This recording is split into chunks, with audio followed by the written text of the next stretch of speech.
up? Hello, my name is Emma and today I am giving you guys my reviews of episodes 17 and 18 of Shadowhunters Season 2B. All of my previous Shadowhunters TV reviews and related videos will be linked in the description of this video. We are almost done reviewing Season 2B and I'm really excited to share my thoughts with you guys. I actually really enjoyed episodes 17 and 18. Like, I can't believe we're actually at a point where I don't need to roll my eyes in every single thumbnail, but I'm living for it. So let's jump into my spoiler-filled thoughts on episode 17. I really enjoyed episode 17. I think it is one of my favorites of this season. It just had a really nice balance of intense moments, comic relief, and emotion. I'm actually really liking the current Clary and Jace dynamic. I flip-flop between the two of them every other episode because there are some moments where I feel like they are really strong and there are others where I feel like they're really weak. It's definitely not like the books where they're fighting all the time. I feel like they're working well together for the first time, which is really nice to see. When Jace was comforting Clary from her nightmare, like, it was just a really sweet moment. I actually felt something between the two of them. Like I said, their chemistry is so flip-floppy to me, but when they do it well, I'm really satisfied. So we're back to demon-eyed Jonathan who can kill flowers. I'm terrified. One thing that kind of threw me off in the beginning of this episode is when did Dot catch Clary up to all of this Warlock Mark / Wordle Mirror stuff? Logically speaking, Dot has to be the person to catch Clary up on all of this. She didn't know she was a Shadowhunter until a few months ago, and when Jocelyn is alive, we don't even mention the Mortal Mirror. So it has to have been Dot, but I just don't understand where Clary had all of this knowledge from. I really wish Dot was just the singular person to explain all of this about the Warlock tattoo and stuff to us, because now we just kind of have to accept that Clary learned all about this behind the scenes, and that just feels sort of lazy to me. I think Clary should have learned about it along with us. Max training with Simon was so cute. Surrender to the authority of the clave, my baby. So like I said in my last review, I wasn't really feeling these sort of like outbursts of anger that we were met with Sebastian in the last episode, but we have this scene where he gets super deranged over the thought of Clary hating him, and this I loved. I really like that as we're getting closer to Clary finding out that Sebastian is her brother, we're getting exposed to these moments of his abnormal obsession with her, and I think it's coming across really well. Speaking of, we get this great scene where Sebastian and Clary are talking and Sebastian is trying to find out more about how Clary views her brother, and she says if there was any bit of humanity left in him, she would try to save him, which is absolutely Clary's response, which we see all throughout the books. That's how she views Jonathan.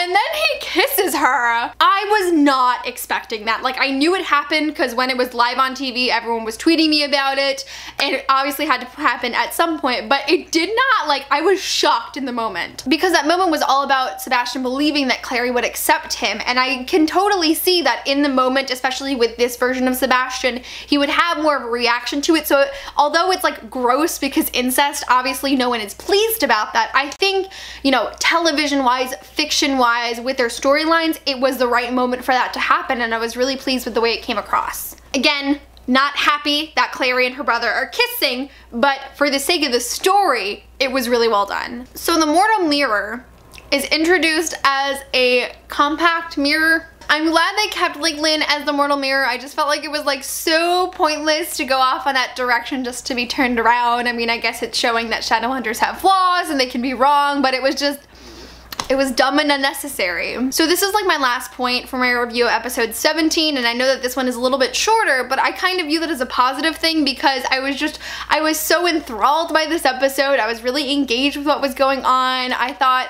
it was overwhelmingly positive, and I wasn't like nitpicking with all my critiques like I do on episodes that I think are less well done. But we get to the end of the episode and we find out that Max has tracked Sebastian using a single hair in the Jonathan Christopher box, so he knows that Sebastian is actually Jonathan. What a fucking way to end the episode. Oh my god, I loved it so much. I don't think I have been this pleased with an episode ending since the finale of season 1.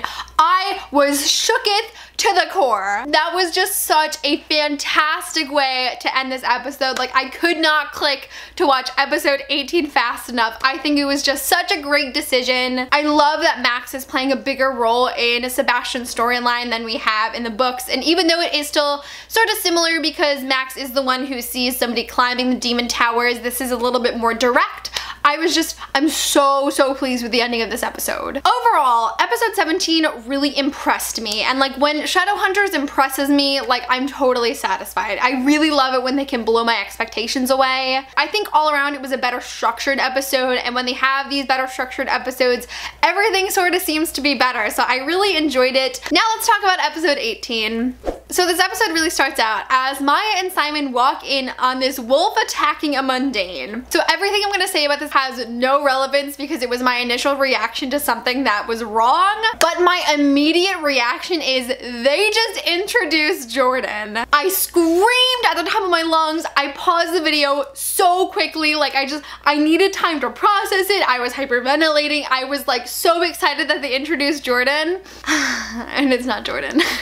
So I'm glad it wasn't Jordan, but I just thought my reaction to thinking it was Jordan was very amusing. I do feel a little cheated though, because I think my huge reaction deserved a bigger reveal. Okay, so people are probably gonna call me heartless for this, but I really don't understand why Max's condition was so serious. All we really see is that Sebastian breaks Max's nose and bangs his head on the table. So I'm assuming he has some sort of concussion, he might be in a coma. But Shadowhunters get so much more severely injured while they're out fighting demons. So like, I don't know if I'm missing something, but it just seemed like a very mundane injury for no one to be able to help him. It just seems very unrealistic to me that the combination of an Aratsi, Shadowhunter medicine and technology, and Warlock magic would not be able to heal a physical injury, which happens all the time for Shadowhunters. If it was something more magical, if there was a curse put on him, if there was something to do with a demon, I think I would have understood it way more, but it seems like such a common injury that I don't understand why they couldn't have fixed it in 2 seconds like they do for a million other things for Shadowhunters. So I feel like part of the episode was just taken away from me because it just felt very inauthentic and unrealistic, and I just like, it felt like it was a fake seriousness and I just couldn't go along with it.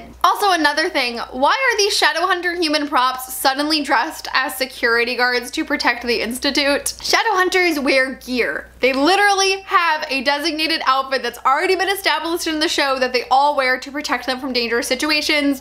So like, where did this whole like matching uniform to guard the Institute thing come into play? Because it felt very random to me. So we get a lot of Malik flashbacks in this episode because there is some tension between Alec and Magnus over the last few episodes, and I really liked seeing the beginning of their relationship because that's not something, number one, that we really get in the books at this point, and it's also not something we've really seen in the show. I just feel overwhelmed thinking about like when they are like coming inside and kissing and taking their clothes off, and like the scene where they wake up in bed together, like, oh, it was so cute. When Alex says, did you really think I was gonna leave? I want that as my ringtone. Oh my god, it was so cute. Episode 18 is definitely a heavy episode, and this was definitely like the sweet moments we needed to kind of compensate for that. Although Jordan isn't introduced as the wolf in the beginning of the episode, he is mentioned, which I really enjoyed. The way Maya recounts the relationship is very similar. It's like spot on to the books, and I was really pleased with that. I'm definitely excited to see how they incorporate Jordan into the story, what they're going to change about it, because you know Shadowhunters is going to change it, and how it's going to come across, but I have a lot of high hopes for that plot line when it comes into play. So Sebastian is finally revealed to be Clary's brother. I really liked how all throughout this episode you see that like there is a clock ticking down on Sebastian, and he's feeling the heat because of it. He starts to slip up a little bit. We start to see more of his like shady behaviors. All of that came across really well, but what I didn't really enjoy was Clary stabbing Sebastian because it just seemed so unrealistic. He is supposed to be the fastest Shadowhunter alive. Like, I do not believe Clary, an inexperienced fighter, would be able to get a shot at him twice. I have to say, I do think this is the very first time where Shadowhunters has done a really great job at developing a character arc. In the past, I feel like they never really developed on a plot line and let it grow in the proper amount of time, but we have like 7 episodes of Sebastian before we find out who he truly is for everyone, and I just think they did a really great job at that.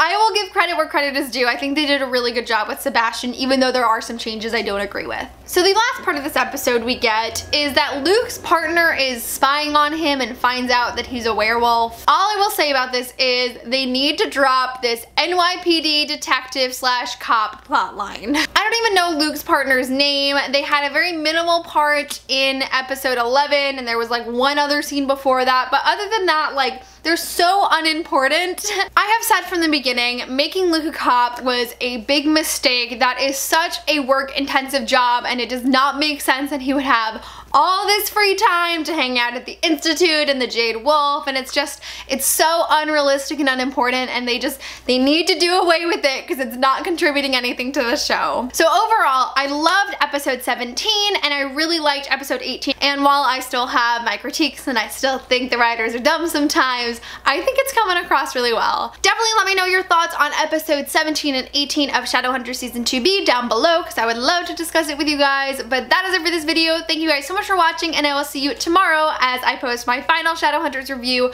for episode 19 and 20. Bye!